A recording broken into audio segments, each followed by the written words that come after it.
Autour de la table, Monsieur Bonneau, président sortant, tête de liste PS, PRG, EELV. Bonjour. Monsieur Philippe Vigier, tête de liste UDI, LR, Modem. Et Bonjour. Monsieur Philippe Loiseau, tête de liste Front National. Messieurs, Bonjour. Bonjour. Pour mener ce débat, Christian Bidot, rédacteur en chef de Maxent, et Yann Perrier d'RCF Loiret. Cette émission est enregistrée mercredi 9 décembre, 11h. Mais avant de commencer, rappelons les chiffres du premier tour. Monsieur Philippe Loiseau, vous obtenez 30,49%. Monsieur Philippe Vigier, 26,25%. Monsieur François Bonneau, 24,31%. À noter un taux d'abstention de 50,46%. Je vous propose donc en début d'émission 15 minutes pour envisager le second tour avant de rentrer concrètement dans votre programme. Christian Bidot.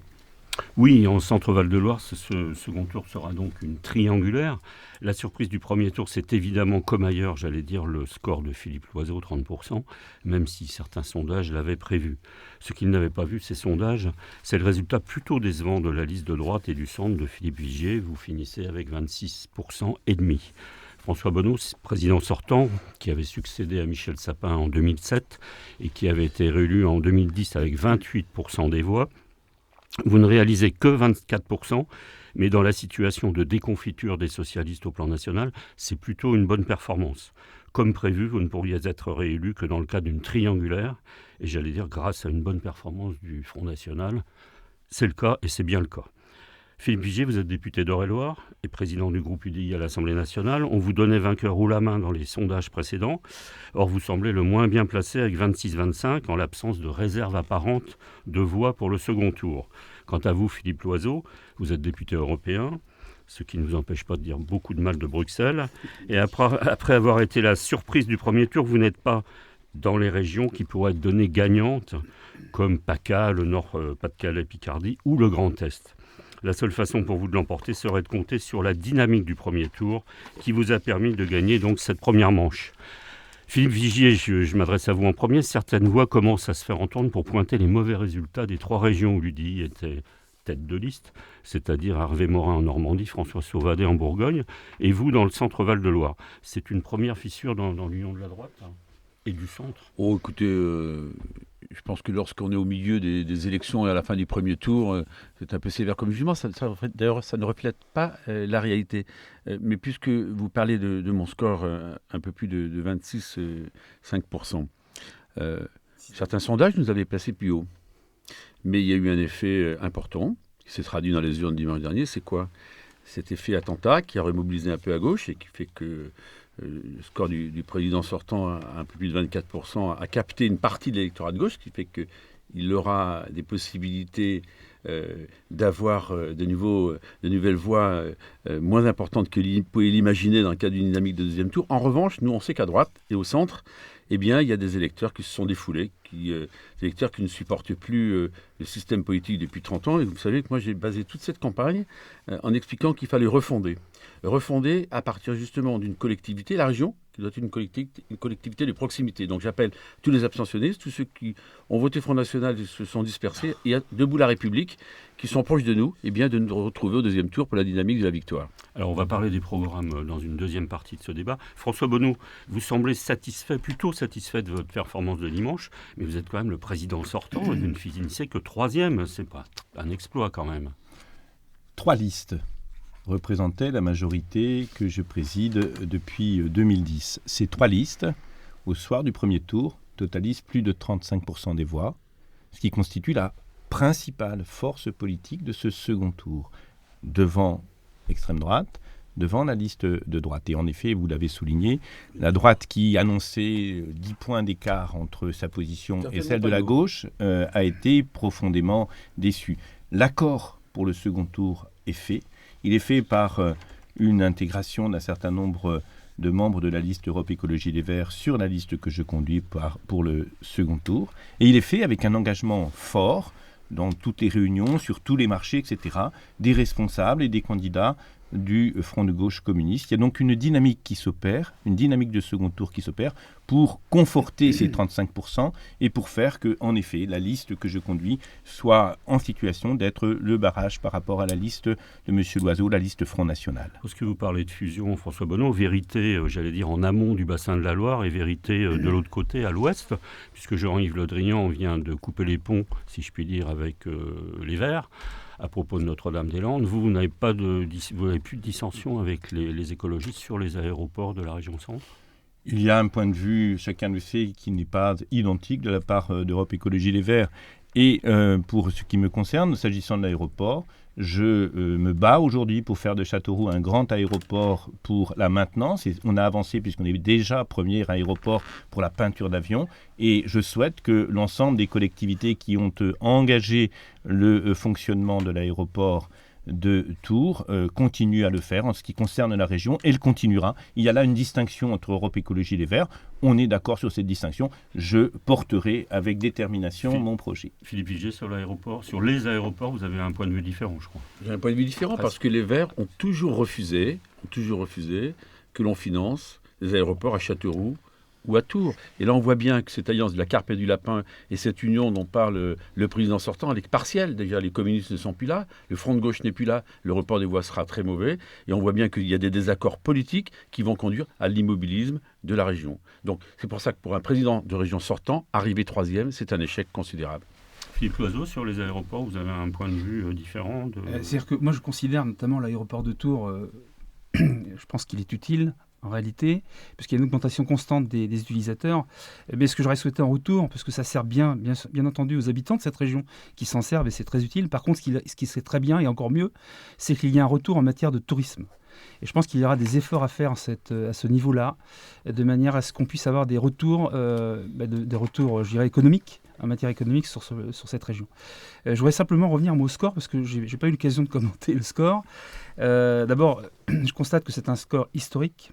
Nous sommes aujourd'hui, le Front National, non pas un parti d'extrême droite, comme a dit M. Bonneau, mais un parti souverainiste, ou de droite nationale, comme on le veut, mais certainement pas d'extrême droite. Nous sommes donc le premier parti politique de cette région, et je pense que le message des habitants de la région était très clair.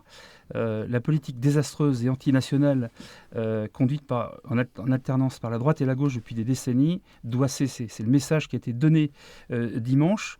Ils disent même à mes adversaires, partez. Voilà. Ils sont déçus, je précise quand même, malgré un matraquage des politiques et des médias à l'encontre du Front National. Et malgré tout ça, les Français ont bien réagi. Ils n'ont pas été impressionnés par cette collusion, je dirais, aussi bien des médias que des politiques, justement pour dénoncer le gros score important du Front National. Et je n'affirme pas que nous sommes en mesure de gagner cette fois cette élection. Et je lance, comme l'ont fait mes adversaires, un appel à tous ces gens qui se sont abstenus, car je pense que c'est le fait d'être en premier tête de liste, je veux dire, enfin en tête de la région, lance une dynamique. Ouais. C'est évident. Et je pense que l'on va récupérer une partie des électeurs de la droite et du centre, dans la mesure où justement nous sommes vraiment le vote utile.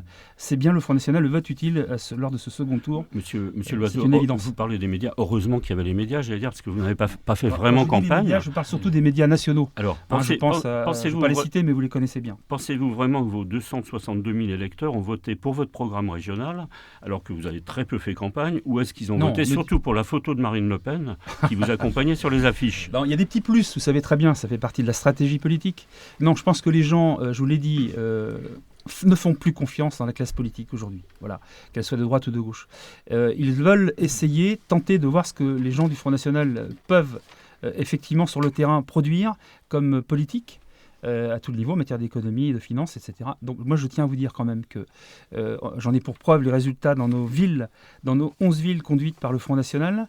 Je vous le rappelle, nous avons obtenu plus de 50%, de 50 à 60% dans chacune de ces villes dès le premier tour. Et 74% des gens qui ont été interrogés sur la gestion menée par le Front National dans ces villes leur semble satisfaisante et même bonne. Donc voilà un résultat clair. Donc on peut prouver, je pense, que dans nos villes, nous sommes capables de faire une bonne gestion. Et bien sûr, dans cette région centre, ça sera le cas, je l'espère. François Bonneau. Vous voulez réagir sur la campagne du Front National ? Oui, chacun voit bien, c'est clair dans les propos des uns et des autres, d'une part que le score de la droite qui est à 26%, il était justement, il était en 2010 de 33% pour le MoDem et la liste de M. Novelli, 33%. Et 26 cette fois-ci. C'est un échec retentissant qui disqualifie la liste de M. Vigier pour le second tour. Et ce que dit M. Loiseau est tout à fait exact. Il y aura pour ce second tour un choix à faire. Un choix à faire entre un rassemblement, une mobilisation, notamment à partir des abstentionnistes, pour défendre dans cette région la liste que je conduis et pour l'opposer au Front National et aux menaces que le Front National ferait peser sur notre région et sur ses habitants. François Bonneau, donc vous voulez faire barrage au Front National et puis vous, Philippe Vigier, vous voulez faire barrage à la gauche. Donc il y a beaucoup de barrages dans cette région, si je comprends bien. Puisque le président socialiste sortant a parlé de la somme des voix de la droite et du centre. Il a parlé d'or. C'est vrai qu'il y a une baisse de 6,5, mais lui, il a perdu 12 points. Cherchez l'erreur. Et la deuxième chose, chacun a bien compris que dimanche prochain, soit on donne un chèque en blanc aux représentants de M. Hollande dans cette région, soit on met en place le Front National. Donc nous imaginons et nous disons une chose simple. Si on veut reconstruire la Maison France, il faut d'abord reconstruire la région. Et d'ailleurs, un des reproches que je fais au Front National, au-delà du fait qu'ils n'ont pas fait une campagne de terrain, comme celle que nous avons conduite, j'ai fait 300 réunions, Philippe Loiseau, 300 réunions de terrain et d'écoute. J'ai une déclaration de Mme Le Pen que j'ai sous les yeux, qui est très intéressante. Elle veut supprimer les régions. Je voudrais donc que les habitants de cette région Centre-Val de Loire, elle est sous mes yeux, c'est un communiqué de presse.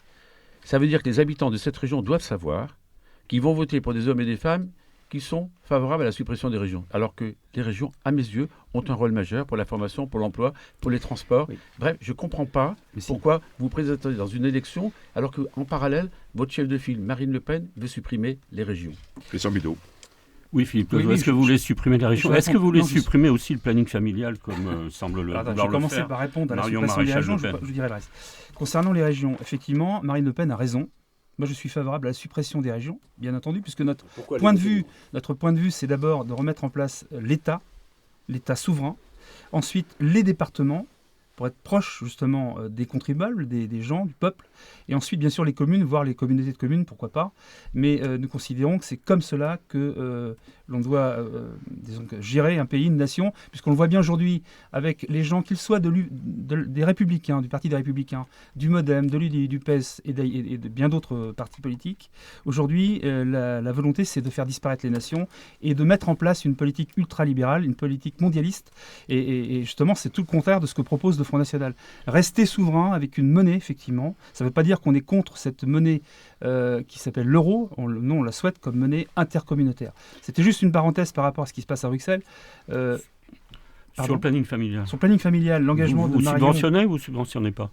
Je subventionne. Bien entendu, j'ai un avis différent de Marion.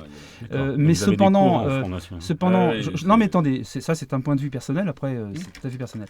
Mais je pense par contre inadmissible j'ai oublié le terme, le planning familial, donne son avis sur la position politique. Vous voyez ce que je veux dire ? Ça, c'est inadmissible. Voilà, exactement. Et ça, c'est pas bien. Quelle est des positions sur les moyens de contraception, c'est son droit. Mais de dire, voilà, il y a des choix à faire en politique, là, par contre, là, c'est inadmissible. François Bonneau, vous voulez revenir sur les régions ?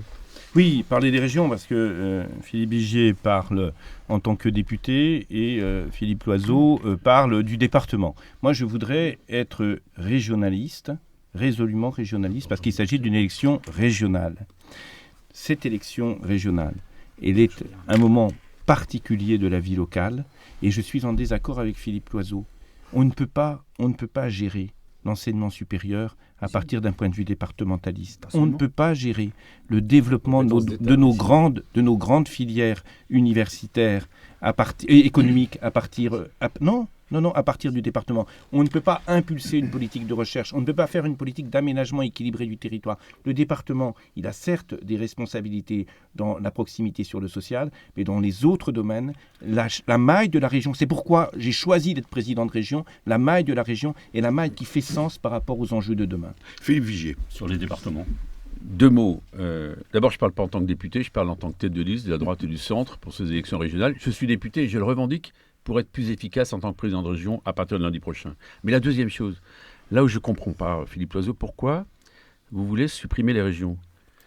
redonner à l'État, comme le propose Mme Le Pen, la formation professionnelle, Oui. l'action économique et les transports, alors par exemple sur les transports, on sait qu'on est plus efficace aujourd'hui qu'on était il y a 15 ans avant ces décentralisations. C'est vraiment votre volonté de tout recentraliser, c'est un échec. Les habitants veulent de la proximité. Oui, Écoutez-moi, je suis maire d'une commune, les habitants veulent voir leurs élus, ils veulent qu'on leur rende compte. Ils en ont marre de cet État qui décide tout à leur place. Je ne comprends pas pourquoi vous voulez supprimer les régions. Donc les habitants qui vont voter pour vous ou qui votent pour vous vont comprendre qu'ils vont voter pour une collectivité que vous voulez supprimer. Il y a quand même une incohérence. Non, pas du tout. C'est le principe des millefeuilles qui a été mis en place aussi bien par vos responsables politiques au plan national, comme pour la gauche d'ailleurs. Et on voit aujourd'hui le résultat. Non, je pense qu'il faut, évidemment, c'est du ressort de l'État. Je vous l'ai dit à l'instant, le fait de vouloir, vos partis politiques souhaitent la disparition des nations, on le voit bien. Vous savez que dans un deuxième temps, les régions qui existent aujourd'hui en France, qui ont été donc diminuées et agrandies par ce fait, seront croisées dans un avenir assez proche avec nos pays voisins. Donc on voit bien l'idée de détruire la nation, et je m'y oppose totalement. Marine Le Pen a raison. Un pays, pour se garantir des crises et pour pouvoir réagir au plus vite, a besoin de sa monnaie et de sa souveraineté. Or, vous êtes en train de détruire la souveraineté, vous êtes en train de détruire le souverainisme national. La France, vous la détruisez. Et c'est pas nouveau, ça date depuis des décennies, ça. Mais vous avez la même opinion que vos amis, entre guillemets, de gauche, puisque vous avez le même point de vue là-dessus. Vous avez le même point de vue. Et justement, au niveau de la région, attendez, ne coupez pas, s'il vous plaît. Les régions, je crois que c'est assez... Vous dites qu'il y a besoin de proximité, les gens ont besoin de proximité. Oui, tout à fait. Et justement, le département est quand même plus proche que la région, et ça ne cause pas, quand vous allez sur le terrain, demandez ce qu'ils en pensent de ce conseil régional. La plupart des gens vous disent, je ne sais pas quelles sont les compétences. Effectivement, les régions sont plus jeunes, monsieur. Toutes les compétences sont croisées. Regardez les écoles pour le département, les lycées pour la région. Je veux dire, ça c'est un exemple, mais les gens ne s'y retrouvent plus. Monsieur Loiseau, les fonds européens, puisque vous êtes député européen aussi, oui. ça passe plus par la région. Donc on revient aux fonds européens gérés par l'État. Non, chacun retrouve sa souveraineté, son indépendance. Ça veut dire quoi ? Voilà, économique et politique. Les fonds européens. Ça ne veut pas dire que... Non, mais attendez, alors les fonds européens, on va en parler. Vous savez que depuis 22 ans, la France donne, pour cette construction européenne, environ 20-22 milliards d'euros chaque année. Bruxelles ne restitue à la France que 13 milliards d'euros. Autrement dit, les fonds européens dont vous parlez, c'est notre argent, l'argent des contribuables français, dont une partie seulement revient. Donc ça sert à quoi de continuer à donner ? Je veux bien la construction de l'Europe, mais si c'est pour toujours donner et en plus avoir de moins en moins de moyens, et on avait dit que l'Europe c'était fait pour une prospérité, on voit que c'est l'austérité. Le pouvoir d'achat, il devait augmenter, il diminue. Bon, le chômage devait baisser, il augmente. Enfin, je veux dire, voilà le résultat d'une politique mondiale avec une concurrence déloyale. On le voit au niveau de nos entreprises. C'est pas compliqué à comprendre. Au niveau de notre agriculture qui est en train de mourir. Quand on parle du traité transatlantique, parlons-en justement. Ça fait plus partie des compétences. Je veux dire, voyez dans quel état cette Europe, suite à la disparition des nations, nous mène. C'est la catastrophe. Voilà, c'est tout. Monsieur François Bonneau. C'est un constat. Oui, moi je souhaiterais que mes contradicteurs soient sur le terrain où vous nous invitez d'être. Je crois franchement que si on vient là débattre de l'Europe ou débattre de la politique nationale, on ne va pas intéresser.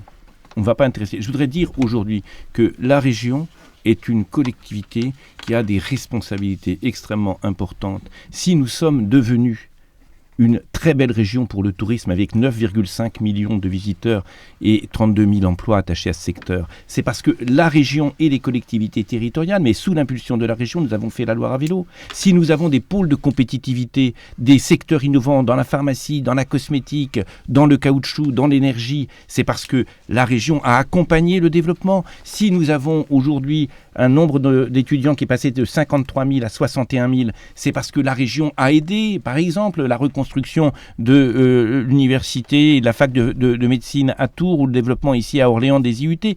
Nous avons des responsabilités. Restons sur ces responsabilités. C'est un enjeu central dans cette élection. On va y revenir. Philippe Vigier. Un mot sur les fonds européens.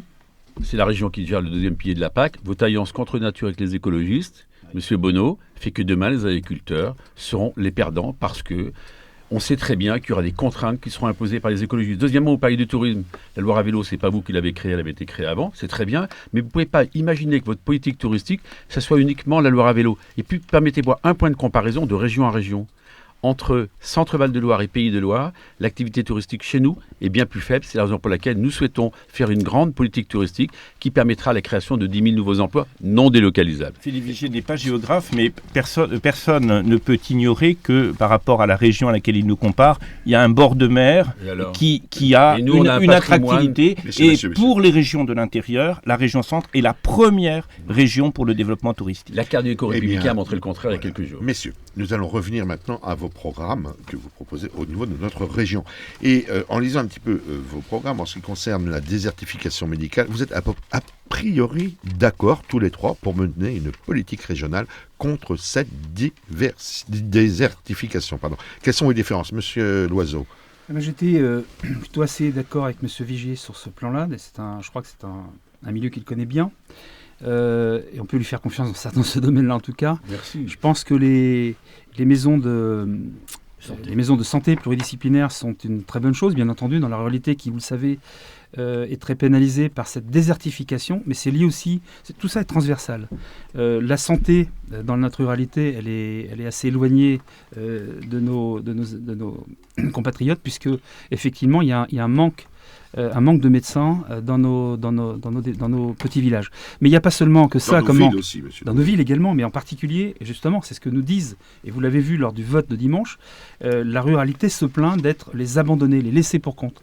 Et c'est pour ça que le Front National a obtenu un gros score, plus de 40% dans la région centre, parce qu'ils se sentent, je viens de vous le dire, les oubliés. À tous les niveaux, en matière de santé, bien entendu, en matière de suppression de services publics, de la poste, des petits commerces, etc. Mais tout ça est transversal. Et je pense que la disparition du monde agricole, des agriculteurs dans notre région, qui, vous savez, est très rurale et très agricole, souffre énormément, puisque plus de 20% entre 2000 et 2010 des agriculteurs ont disparu. Donc tout ça entraîne, évidemment, s'il n'y a pas de travail, il n'y a pas de médecins, il n'y a pas d'habitants, etc. Tout ça, c'est le résultat d'une politique menée par les gouvernements successifs en France. Monsieur Loiseau, concrètement, qu'est-ce que vous proposez? Eh je pense qu'il faut d'abord les maisons de santé dont je viens de parler sont une très bonne idée, sauf que ça va pas assez vite. Pas du tout, c'est pas suffisant. Il y a pas de. On parlait tout à l'heure de masseurs kinésithérapeutes dans ces maisons de santé. Il en est prévu entre 100 et 150. Il y aura en gros un masseur kiné. C'est insuffisant. Les besoins est estimé à 800. Voilà. Est-ce que, en tant que président de région, si vous êtes président de région, est-ce que vous allez financer ces maisons de santé? Bien sûr. Monsieur Bonneau. Oui, mais je me félicite que notre région ait pris une initiative très forte dans ce domaine qui fait qu'aujourd'hui 42 maisons de santé sont en fonctionnement, que 58 sont en projet ou en fonctionnement. C'est absolument considérable quand on sait qu'il y en a 250 au niveau national. Il fallait répondre au risque de désertification médicale. Ça n'est pas dans le champ de compétences directes de la région. J'ai choisi de m'engager là-dessus et nous allons poursuivre. Je porterai à 100, puisque la question est posée, je porterai à 100 le nombre de maisons. En même temps, nous devons augmenter le numerus clausus. J'ai obtenu de la ministre que 20... Parce que c'est ça le sujet. Si on manque de médecins aujourd'hui, c'est qu'à un certain moment, les gouvernements de droite en particulier avaient effondré le numerus clausus. Ça n'était pas responsable, c'est-à-dire le nombre de médecins formés, ça n'était pas responsable. Il est reparti à la hausse, sauf qu'il faut 10 ans pour former un médecin. Je pense aussi qu'il faut continuer ce que j'ai mis en place, c'est-à-dire le financement de chefs de clinique assistants qui aujourd'hui permettent, parce qu'ils sont à Orléans, d'avoir 80 internes qui n'existaient pas par le passé, qui sont formés à Orléans. Il faut également, sur les formations paramédicales, c'est très important, poursuivre l'action que nous avons engagée. Oui, on est passé de 45 à 90 kinés formés, financés par la région. On a augmenté de 200 le nombre d'infirmières. Il faut poursuivre dans ce sens. Il y a des besoins très importants, notamment pour prendre en compte le vieillissement de la population. Monsieur Philippe Vigier, c'est un dossier que vous connaissez bien. Le président socialiste sortant nous dit on a fait les maisons médicales et tout va bien. Dernière région de France, c'est pas moi, c'est le classement national, en termes d'accès aux soins. Dernier de la classe. Ça veut dire qu'on n'a pas fait assez fort, assez vite. Les maisons médicales, bien, d'abord, qui les a financées pour 70% d'entre elles, c'est sur les communes et les intercommunalités. Donc il faut aller plus loin. La deuxième chose, c'est le numerus clausus. C'est pas 20 qu'il faut augmenter, c'est 30% l'augmentation qu'il faut. Et je rappelle à François Bonneau, qui a créé le numerus clausus ? Un gouvernement de gauche en 1981, je ne l'ai pas oublié. La télémédecine, indispensable. Nous connecterons les maisons médicales entre elles. Les formations paramédicales, kinés, infirmières, c'est une responsabilité pleine et entière de la région depuis 2004. Complètement prise en Depuis compte dans notre 2004. région. Mais vous êtes là-dessus en retard. On est très en avance, Mais monsieur vous êtes- Vigier, vous mais- avez tort. Pardonnez-moi, Vous avez tort. Il y a vous plus ne connaissez d'infirmières pas. recrutées en vous- Espagne. Écoutez, je vous ai pas interrompu. Vous ne Non. connaissez pas ce domaine. Je suis biologiste. Ah bon, Je oh là travaille là, avec des vous infirmières connaissez tous les jours. tout, monsieur Vigier. Je connais très bien, je suis c'est pas- désolé, j'ai déposé des propositions de loi sur ce extraordinaire. sujet, je connais très bien cette question. Quand vous parlez d'accès aux soins, venez un peu plus dans les territoires ruraux, on verra, et ceux qui nous écoutent et qui vont nous écouter verront vraiment que vous êtes décalés par rapport à la vérité. Enfin, nous mettrons en place des bourses pour les étudiants avec une clause. On financera leurs études, mais ils s'engageront à rester dans cette région 5 ans. Monsieur Bonneau voulait réagir par rapport à Monsieur Vigier, allez-y. Oui, sur les territoires Après, ça, ruraux, monsieur- aujourd'hui, sur les 58 maisons de santé pluridisciplinaires qui sont financées non pas à 30%, mais à plus de 50%, par l'État et la région, Ça n'est pas vrai. la part restante portée par les intercommunalités, elle correspond très directement au loyer payé par les praticiens. Donc c'est un financement direct de l'État et de la région, il faut le préciser pour être juste. Ces maisons de santé sont principalement dans l'espace rural. Nous pensons que ça participe au développement rural et c'est très important, mais j'ai voulu également que ces maisons de santé se développent dans l'espace qui est l'espace urbain. Il y a également des besoins importants. Nous en avons financé 2 sur Orléans, une qui fonctionne à l'Argonne, une qui va fonctionner à la Source. Nous en avons engagé une sur Bourges, notamment au Val d'Oron, et nous poursuivons dans les 50 supplémentaires, nous poursuivrons un maillage complet du territoire pour répondre à cette problématique, à ce Philippe défi. Loiseau. Oui, les maisons de santé, même dans les zones urbaines, tout ça, c'est à mon avis largement suffisant. Très bien, mais pas assez rapide non plus. Ça va trop lentement. On parlait du numerus clausus, dont M. Bonneau parle avec une augmentation de plus de 20, c'est pas assez, je veux dire. Et là, je rejoins totalement M. Vigier. Oui, je pense qu'une augmentation de 30%, ce serait quand même préférable. Et je rejoins assez dans l'ensemble, globalement, ce que propose M. Vigier. Ben, c'est intéressant, Monsieur Vigier. Non, un mot. S'il y a un sujet que je connais vraiment sous le bout des doigts, c'est ce sujet maison médicale. Je prends l'exemple de celle que je suis en train de créer à Clos-sur-les-Loire. Elle coûte 2 millions d'euros. La région devrait apporter 272 500 euros. Vous voyez, je suis très précis. Et l'État, 272 500. La somme des deux, ça fait 25% du financement. Et le reste, ce n'est pas les praticiens, Monsieur Bonneau. On voit que ces montages-là, vous les avez jamais faits. Le maire qui vous parle. Pardonnez-moi, je termine. Je Vous vous ai pas connaissez pas interrompu. les dossiers. Pas- Vous avez quitté la région, vous ne connaissez Non, pas mais les attendez, dossiers. pardonnez-moi. Je vous mets- Pardonnez-moi. je vous mets Alors, il y a une les chose chiffres. que je vais vous dire. Je ne peux pas vous laisser dire n'importe quoi. C'est pas parce que vous êtes 3e aux élections que vous êtes en Monsieur difficulté Vigier, que vous restez pouvez dire n'importe serein, quoi. restez Je serein. suis très calme et très serein. Simplement, vous êtes peut-être fâché avec les chiffres. Je vous en veux pas. Lorsqu'un dossier serein. coûte 2 millions d'euros et qu'il y a 500 000 euros de subvention, donnez. le loyer à payer, c'est combien? De 1,5 million d'euros sur 30 ans. Ça sera financé en grande partie par les collectivités, les communes et les C'est intercommunalités, faux. les maires qui vous écoutent. C'est Si faux. vous ne savez pas faire un montage, je suis Je pour vous rien. montrerai les Vrai que vous n'avez montages, jamais monsieur été Vigier, maire, vous ne vous connaissez avez pas toujours le- été vous ne battu, connaissez pas vous le avez niveau. toujours été battu Monsieur aux Vigier, élections restez municipales, serein, c'est restez vrai. serein, vous craignez êtes- de perdre, je mais le consens, oh, mais attendez, restez Monsieur serein. Bonneau, vous allez avoir la parole.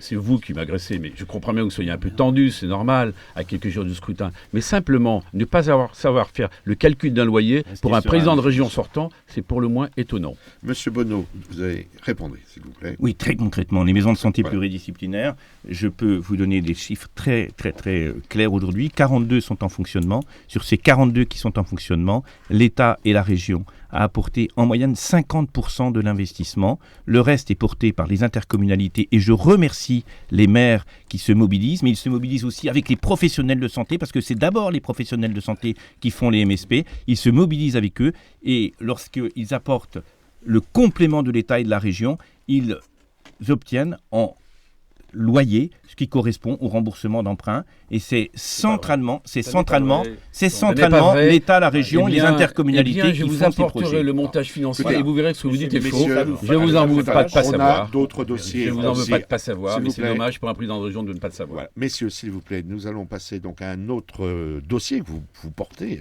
c'est le dossier économique des entreprises. Donc il y a plusieurs propositions, d'après ce que j'ai pu lire sur vos programmes. Monsieur Bonneau, donc c'est le doublement du budget dédié à l'innovation. Monsieur Vigier, c'est relancer l'investissement productif. Et Monsieur Loiseau, c'est exiger le remboursement des aides publiques aux entreprises en cas de délocalisation. Allez, Monsieur Loiseau. Oui, d'abord, je pense que les demandes d'aide pour les entreprises sont trop compliquées. d'un point de vue administratif, trop compliquée, et trop longue, et ça, c'est un problème.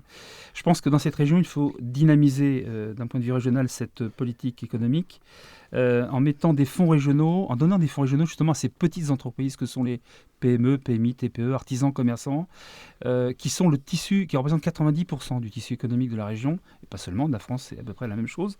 Donc je pense qu'il y a un effort très important à mener et à apporter à ces entreprises. Vous parliez effectivement de stopper les aides pour ceux qui sont enfin, arrêter de subventionner de manière systématique les entreprises justement qui délocalisent. Ça aussi, c'est un point qu'il faut régler puisque c'est un souci. Je voulais revenir un petit peu. Il y a également le très haut débit dont tout le monde parle. Je pense que personne ici ne s'opposera à ça évidemment, puisque c'était une des conditions, notamment dans la ruralité, de développer et d'aider nos petites entreprises. Je voulais revenir un petit peu sur ce que vous disiez tout à l'agriculture, l'heure. Vous étiez un pilier économique de la région, très important, puisque je vous le rappelle, la région centre est la première région productrice de céréales, deuxième productrice de colza pour le diester, et je pense que c'est un atout fort, important pour notre région qui, vous le savez, est très rurale et très agricole. Pour essayer de bien comprendre, que les gens comprennent bien, tout à l'heure, vous nous disiez que vous vouliez supprimer les régions et d'avoir un État souverain. Comment voulez-vous subventionner des entreprises régionales s'il n'y a plus de régions ? Quelle est votre marge de... C'est à l'État et au département. Je vous l'ai dit tout à l'heure, la France donne 22 milliards chaque année depuis 22 ans, environ 22 milliards chaque année depuis 22 ans. Et il y a un différentiel. Je veux bien qu'on aide la construction à l'Europe, mais quand on voit où ça mène ces pays qui sont à l'intérieur de cette Union européenne et qui finalement sont là parce qu'ils veulent profiter d'une manne financière, je les comprends d'ailleurs, mais ça ne peut pas durer indéfiniment. Donc je pense que si l'État redevient souverain, effectivement, au lieu de redonner chaque année 22 milliards et d'avoir ce différentiel qui revient dans nos poches, ce sera plus facile, effectivement, d'aider en direct nos PME, PMI. Et ça, c'est du ressort de l'État. C'est comme un bon père de famille. Le président de la République doit être un bon père de famille, aider ses enfants en priorité, et notamment, et bien sûr, ces PME, PMI, toutes ces entreprises. L'agriculture également, qui fait partie de notre économie, c'est un pilier extrêmement important, je pense. Monsieur Vigier, donc vous, c'est relancer l'investissement productif.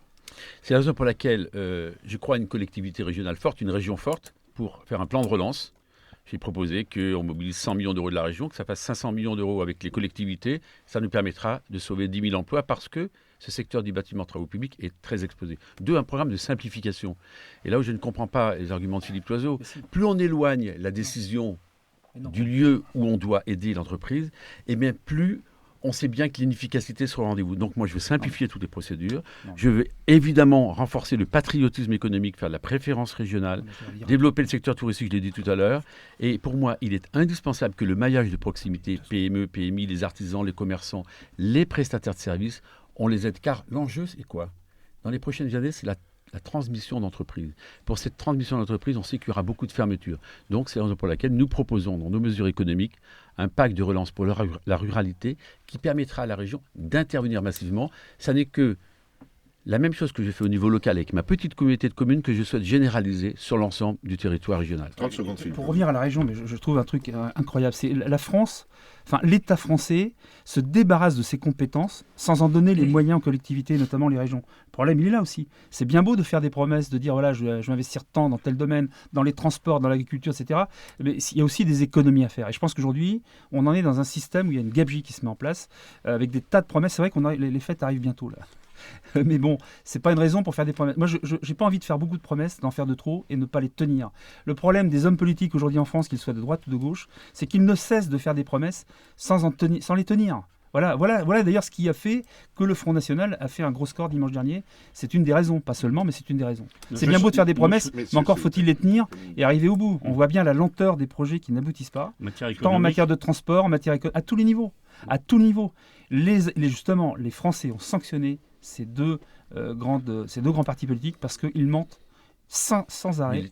Bah si, ils mentent parce que les résultats ne sont pas au bout. Une question. En matière de patriotisme économique, vous êtes tous les deux sur la même longueur d'onde. Donc François Bonneau, ça veut dire patriotisme économique, c'est-à-dire de favoriser les entreprises régionales. Nous, on le fait déjà localement. François Bonneau, vous n'avez pas favorisé les entreprises régionales ? Nous sommes, il faut répondre à ce sujet de manière forte et claire, nous sommes une grande région économique, une grande région industrielle. Et aujourd'hui, on doit accompagner les mutations avec des défis importants. le défi du numérique, le défi de l'automatisation et des robots, le défi des nouveaux produits, le défi de l'environnement et de l'écologie. On doit accompagner ces mutations. Pour cela, la région a, et j'en suis fier, un bilan financier qui lui permet, première région la mieux gérée avec 2 autres, la Bourgogne et le Rhône-Alpes, et une situation financière qui lui permet de regarder l'avenir avec détermination, et nous le faisons. Il s'agit d'argent public, Monsieur Loiseau. Oui. Monsieur Loiseau. Il s'agit d'argent public quand on aide les entreprises. Oui, il faut aider les entreprises à investir, D'accord, et notamment les PME, et mettre un certain nombre de Oui. conditions, parce qu'il s'agit d'argent fait. public, c'est ce que nous On est faisons. d'accord. Mais il faut accompagner les mutations. Et pour accompagner les mutations, il faut l'innovation, c'est-à-dire des nouveaux produits, des nouveaux process, dans le secteur magnifique de la pharmacie, de la cosmétique, de l'énergie, du caoutchouc, de l'aéronautique. Il faut faire en sorte qu'il y ait de la formation à ces métiers-là, nous nous y engageons fortement, et il faut consolider la situation, notamment la situation des PME qui peuvent avoir des passages difficiles. Aujourd'hui, il y a des aides qui sont apportées, notamment en trésorerie, ou des garanties qui sont apportées de manière à ce que, dans cette phase très difficile, nos entreprises puissent rester performantes. Philippe Vigier. Vous voyez, on a parlé de la préférence régionale. Aucun des 2 autres candidats n'a apporté une réponse précise. On est allé partir sur d'autres filières. Bien sûr qu'on va accompagner les autres filières. Mais par exemple, sur l'affaire de la transition énergétique, et ça me paraît important. Vous aviez proposé, M. Bonneau, il y a quelques années, c'était une bonne idée, je vous l'avais d'ailleurs dit à la région, de créer un pôle européen d'excellence énergétique en région, avec une filière des métiers liés aux économies d'énergie. Elle n'est pas là. Et je le regrette, j'ai lancé un petit cluster, une petite grappe, qui s'appelle Agrodynamique et Développement Durable, pour fédérer tout cela. Posons les choses simplement. Vous souhaitez avoir une chaudière au bois dans un lycée, vous l'achetez où? En Allemagne, en Autriche. J'aurais aimé que vous soyez capable de mettre les industriels autour de la table en disant, voilà, on va le lancer, on va l'accompagner. Et pourtant, c'était une bonne idée, et je vous reproche de l'avoir abandonné. Enfin, la région investit lourdement 300 millions d'euros par an en moyenne. Ça dépend des années. Mais c'est là où elle doit plus aider encore ces entreprises locales. Par exemple, sur un lycée, il n'y a pas longtemps, un lycée de Dreux, pour lequel il y avait un marché d'isolation thermique, on prend un grand donneur d'ordre parisien qui sous-traite en Espagne ou au Portugal, l'un de ces 2 pays. Est-ce que vous croyez que c'est la préférence économique? Non. Moi, j'aiderais les entreprises régionales.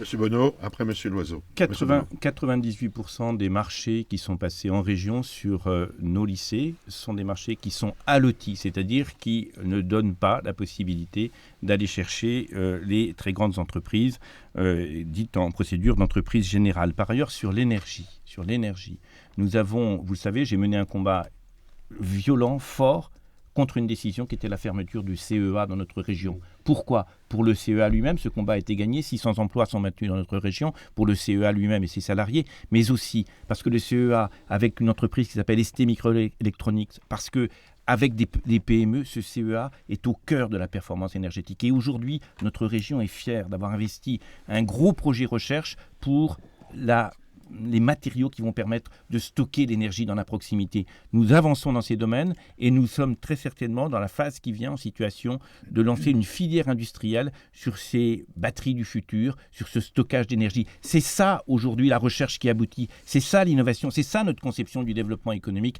par la région. Philippe Loiseau. Oui, je voulais simplement dire que je trouve que dans cette région, il y a un décalage sérieux entre la région justement et les entreprises. Si dimanche je suis élu président de cette région, je mettrai en place un observatoire de manière à réunir régulièrement les chefs d'entreprise, très régulièrement, discuter avec eux et voir justement leurs attentes et leurs besoins, mais de manière très régulière. Aujourd'hui, il y a un décalage de 5 à 10 ans entre la réalité et les besoins. Voilà, aujourd'hui. Et résultat, il y a moins de 2000 apprentis en moins de 2 ans. Donc ça, c'est le résultat d'une politique qui aboutit à un échec. Même si c'est facile de critiquer, je le reconnais, mais je pense que là, c'est un résultat, là, c'est un échec. Et je voulais dire aussi, parce que M. Bonneau a parlé justement de défis avec l'environnement et l'écologie. Moi, je tiens à rappeler à M. Bonneau qu'aujourd'hui, il est un peu pieds et mains liés avec cette idéologie des écologistes qui impose leur diktat et dont M. Bonneau se sent obligé d'agir parce que sinon, sans alliance avec les Verts, effectivement, il ne prendra pas la région. Donc c'est ça le problème et on le voit à tous les niveaux, au niveau des routes, l'entretien des routes, je ne sais pas comment M. Bonneau fera à l'avenir. C'est la responsabilité des départements, M. Oui, d'accord, vous le département, savez. Mais vous savez aussi que... Oui, je sais, mais pas seulement. Bon, bref. Voilà, donc je pense que ça va poser un problème sérieux à M. Bonneau et son équipe.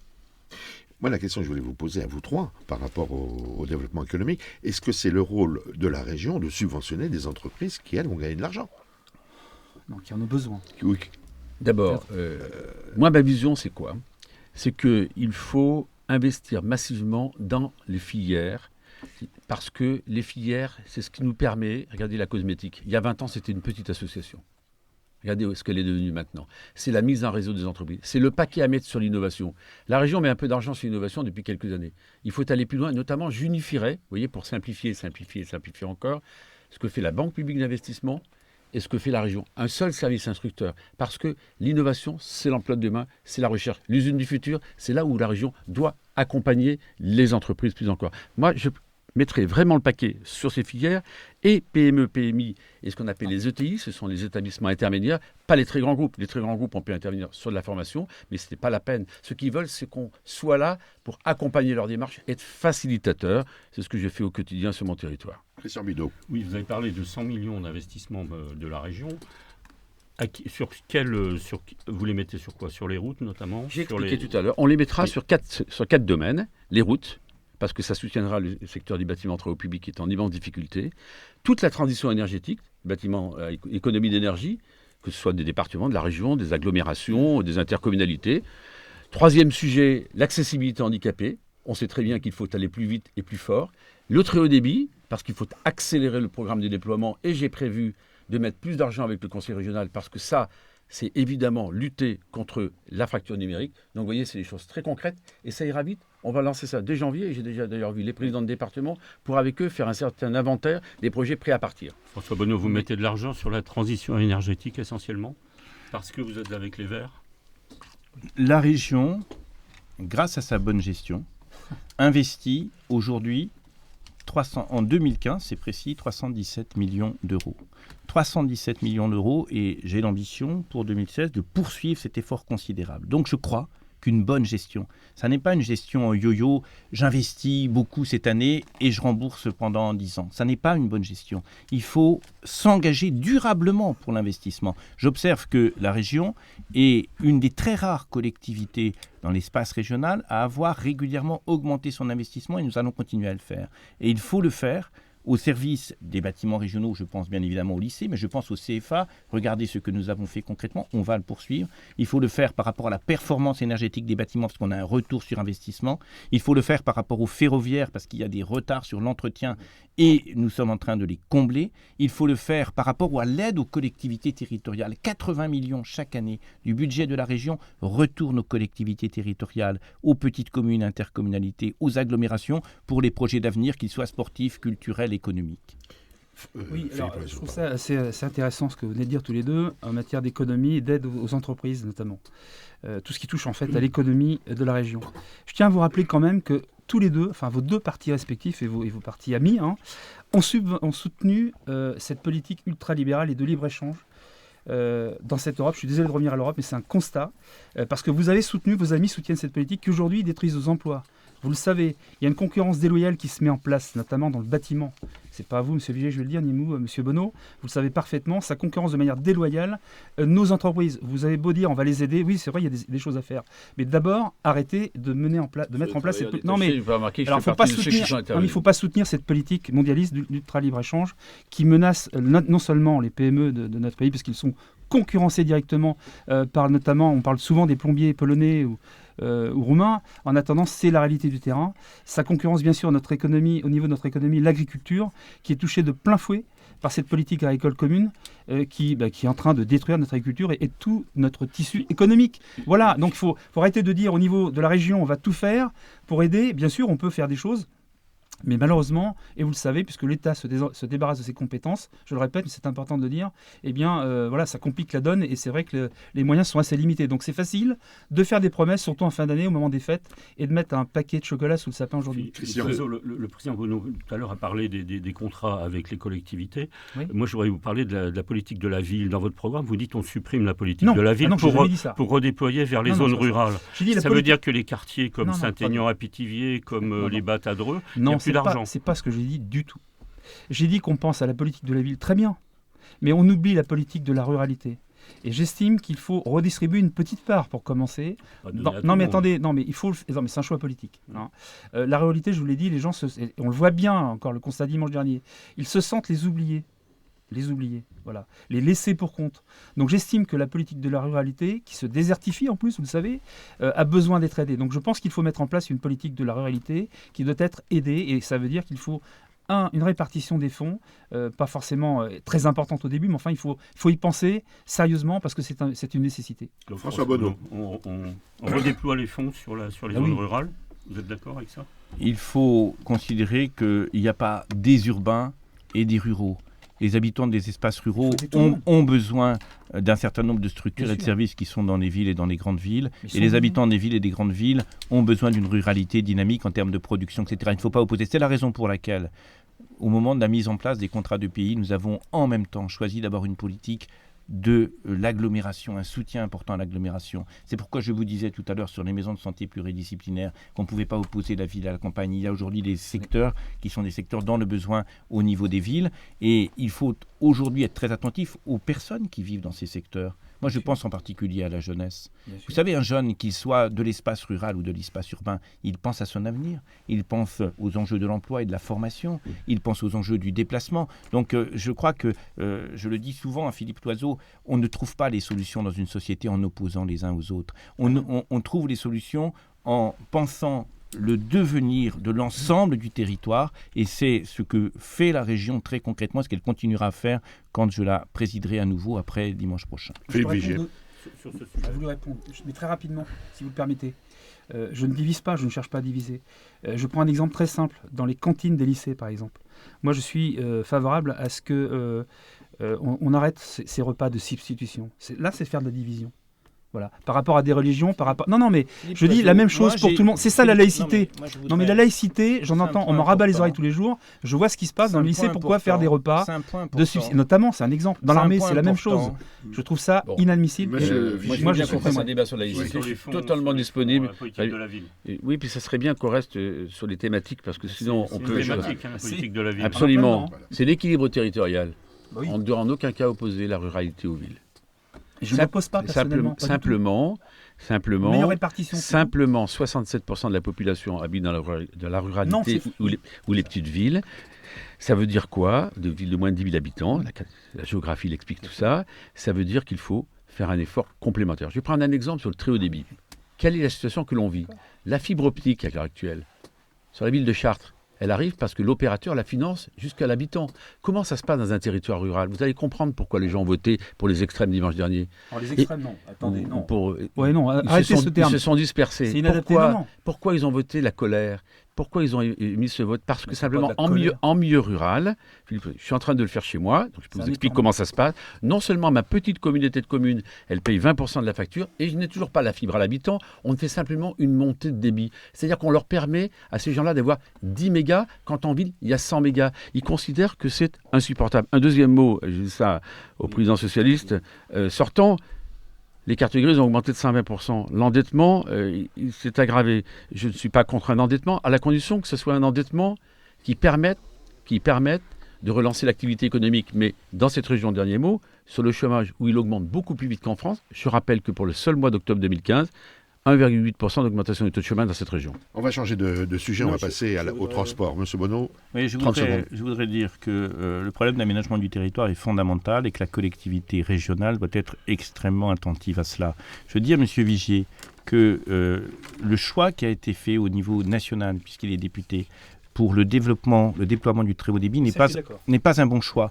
On a dit aux opérateurs privés, faites votre argent sur les zones denses, vous allez pouvoir faire des prises. Et ailleurs, que l'argent public soit mobilisé. Je dis que ça n'est pas un bon système. Je préfère le système de l'électrification ou du téléphone, où nous avons eu un opérateur qui a déployé de manière égale sur tout le territoire. Parce que ça, c'est véritablement la justice. Puisque ça n'a pas été fait en ruralité, la région, au-delà de ses compétences, va apporter aux départements qui sont en responsabilité 175 millions d'euros et nous avons déjà très largement engagé le processus de délégation des fonds de telle manière qu'il n'y ait aucun retard. Je veux qu'en 2020, tous les territoires ruraux soient reliés. 30 secondes, Monsieur Vigier, il nous reste 6 minutes d'émission. Et on a d'autres dossiers à prendre. Première chose, puisque... Le candidat socialiste dit que ce n'est pas normal que ce soit les opérateurs au niveau national, les décisions qui ont été prises. Pourquoi le député Philippe Vigier, lorsqu'il a proposé qu'il puisse y avoir une péréquation des fonds, c'est votre gouvernement, vos amis politiques qui l'ont refusé. La deuxième chose, non, ça s'est fait, pardonnez-moi, en 2013 en commission de finances, et j'ai une bonne mémoire. Et la deuxième chose, ce que je veux dire et qui est extrêmement important, l'équilibre territorial, c'est fondamental si on veut une cohésion régionale. Et ça, c'est indispensable. Cette région se fracture. Et moi, je veux justement réduire ces fractures. On va revenir à notre région, mobilité, transport, Monsieur Loiseau. Donc vous voulez faire pression sur l'État pour taxer les poids lourds étrangers. Monsieur Bonneau, c'est ouvrir de nouvelles lignes ferroviaires, réduction de 50% pour les jeunes sur les lignes TER. Et Monsieur Vigier, c'est des titres de transport et tarification simplifiée. Entre parenthèses, donc le pass Navis Centre et le fret ferroviaire développé. Monsieur Bonneau. Nous sommes à un moment où notre pays est le centre du monde pour penser les problématiques de climat. C'est la COP 21. Et je suis étonné de voir des responsables publics considérer que tout ce qui peut être fait sur l'énergie ou sur le développement durable, c'est une concession à telle ou telle sensibilité de la gauche. Mais c'est un problème qui est un problème général. C'est un problème de modèle de développement. Mais si, c'est aussi la région. C'est toutes les collectivités. Donc, je dis par rapport à ça que la mobilité, elle est au cœur des enjeux. Est-ce qu'on continue le tout route et tout voiture, exclusivement à la route et la voiture, ou est-ce qu'on a un système intelligent qui mêle l'équilibre entre la route et la voiture et le ferroviaire? Manifestement, le ferroviaire de proximité a été le laissé-pour-compte des politiques conduites pendant des décennies. Il faut aujourd'hui que nous remettions le ferroviaire là où il doit être, et je m'engage très clairement à faire Chartres-Orléans. C'est Chartres-Voves est fait, j'ai tenu mon engagement. Voves-Orléans dans le prochain mandat, à créer Orléans-Châteauneuf, à faire en sorte que nous ayons Tours-Loche, et j'ai obtenu dans le contrat de plan 250 millions pour la rénovation d'une ligne historique qui est Paris-Orléans-Limoges-Toulouse. C'est très important. Oui, on a les moyens de tout faire. Il y a une équation budgétaire qui nous permet de le faire. Attention. Alors, Monsieur Vigier, sur le transport. Un mot sur les transports. Évidemment, Chartres-Orléans, c'est un des premiers à demander que ça se fasse. Seulement 17 ans après, il n'y a pas un train qui roule entre Chartres et Voves. C'est la vérité. Imaginez, pour les habitants du département d'Eure-et-Loir, qui s'interrogent sur le fait de savoir s'ils ne doivent pas être attachés à l'Île-de-France. Pour eux, c'est un camouflet. Orléans-Châteauneuf, c'est indispensable. Il n'y a pas de différence politique entre nous là-dessus. Le fret ferroviaire qui a été abandonné, nous souhaitons, pas seul, parce que la région ne pourra pas le porter seul, un opérateur mixte, c'est-à-dire privé-public, interrégional, parce que le fret ferroviaire, c'est très bon pour le développement durable. Et enfin, au moment où il y a la COP 21, je suis très heureux d'entendre cela, je crois que, vous savez que moi j'appartiens à une famille politique, dont Jean-Louis Borloo a porté le Grenelle de l'environnement et qui apporte une contribution particulière avec Énergie pour l'Afrique.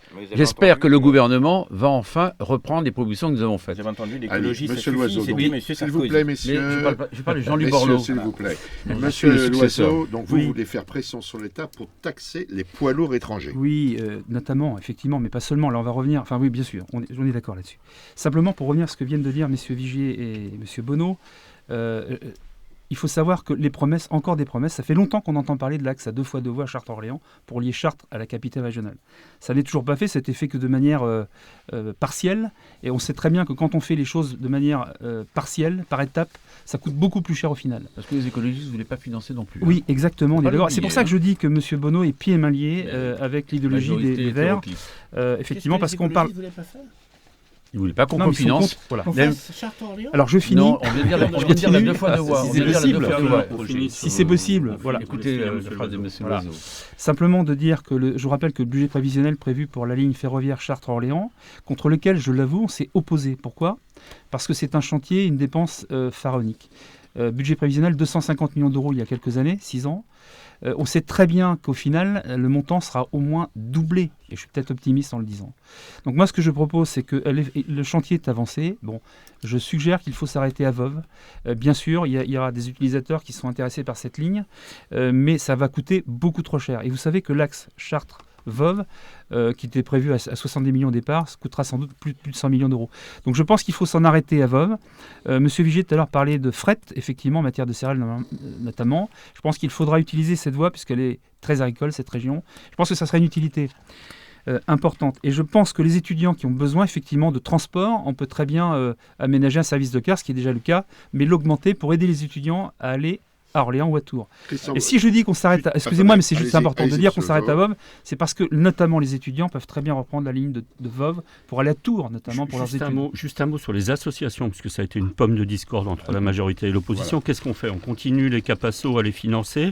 Vous, monsieur Loiseau, vous voulez supprimer les subventions aux associations communautaires Oui, tout à fait. et Parce qui... que je ne vois pas la laïcité dans cette histoire. Ce que je pense, c'est que et c'est peut-être difficile, mais je pense qu'il faut y aller au cas par cas. Capasso, aider les associations. Oui, je Mais pense pas que ceux qui Non, œuvrent à mais je l'étranger. considère que de nombreuses associations culturelles, sportives notamment, bien sûr, ont besoin d'être soutenues, mais à condition qu'elles fassent aussi un effort. Vous avez des aides allouées à certaines associations qui n'ont pas un centime de côté. C'est un peu facile. On crée des emplois fictifs, enfin des emplois Donc, fictifs, des sélectionnez emplois mieux aidés les assos. qui ne produisent rien. Mais je dis qu'il faut que chaque association fasse un effort. Elles seront aidées. Il n'est pas question de supprimer les aides aux associations. Il faut Il y supprimer aura- il y aura les des choix à CAPASO. faire. Monsieur Bonneau, Bah. par rapport aux associations. Ah, ou J'ai pas le temps monsieur, de allez, terminer, monsieur non. Vigier, excusez-moi, monsieur Loiseau, il est l'heure. Monsieur Vigier, allez-y. Monsieur Écoutez, Bonneau. j'ai été un de ceux qui a lancé la politique de soutien aux associations dans cette région en 1995. J'ai écrit dans mon projet que nous soutiendrons les associations au même niveau financier que c'était auparavant. Et je dis, Donc, il n'y a plus de polémique. aux candidats socialistes que ce n'est pas bien de mettre des tracts dans les boîtes aux lettres, parce que ça c'est un mauvais comportement, en écrivant qu'on va baisser les crédits à la culture aux associations. C'est Monsieur scandaleux. Bonneau. Très concrètement, la vie associative est très développée en région. Nous avons créé ces dispositifs, 1200 emplois, de manière à ce que les bénévoles puissent faire des choses les plus efficaces possibles. Et nous allons bien évidemment poursuivre. Mais je veux dire aujourd'hui que malheureusement, le Front National n'a jamais voté les politiques qui sont les politiques de soutien aux associations à la région. C'est faux. Et que les amis C'est et faux. que les amis de M. Vigier ne votent pas aujourd'hui les crédits aux associations. Donc il faut être clair. Ils ont même demandé dans le budget que nous baissions la ligne de la culture et la ligne des associations. Vite fait, monsieur Loiseau. En vous écoutant, vous êtes un homme du passé, parce que Monsieur vous parlez du Vigier, passé et moi je parle de Monsieur l'avenir. Monsieur C'est toute la Vigier, différence entre pas vous et moi. d'anathème. Monsieur C'est Vigier, la vérité. merci. Monsieur Loiseau. C'est vous Oui, qui- il ne s'agit dernier pas mot. de donner des fonds sans avoir de Parce que vous de croyez bilan. que c'est Non, automatique. non, mais je pense que il y a du copinage dans tout ça, il faut le dire. Pas du tout. Il y a des associations qui sont Vous nettement aimeriez, avantageuses. Mais vous si, aimeriez servir S'il vous certaines plaît, associations. messieurs. je vous dis ce que je pense. Bien sûr qu'il y a du copinage et des financements qui c'est sont faits à faux. des associations. C'est faux. Mais s'il y en a. C'est absolument mais si, faux. Il y a une après, commission c'est qui est une- très neutre, Après, c'est du qui parti. respecte Non, non. véritablement Bah, la justement, qualité non. des Non. dossiers et des projets. Messieurs, je suis désolé, Non, pas mais d'accord. les 57 minutes sont passées. Messieurs, merci de votre participation. Merci à Christian Bidot de maxante.fr. Merci à Wade Sedmi qui a réalisé cette émission. Si vous désirez la réécouter, c'est donc www.rcfloiret.fr, onglet podcast, et sur le site de maxante.fr.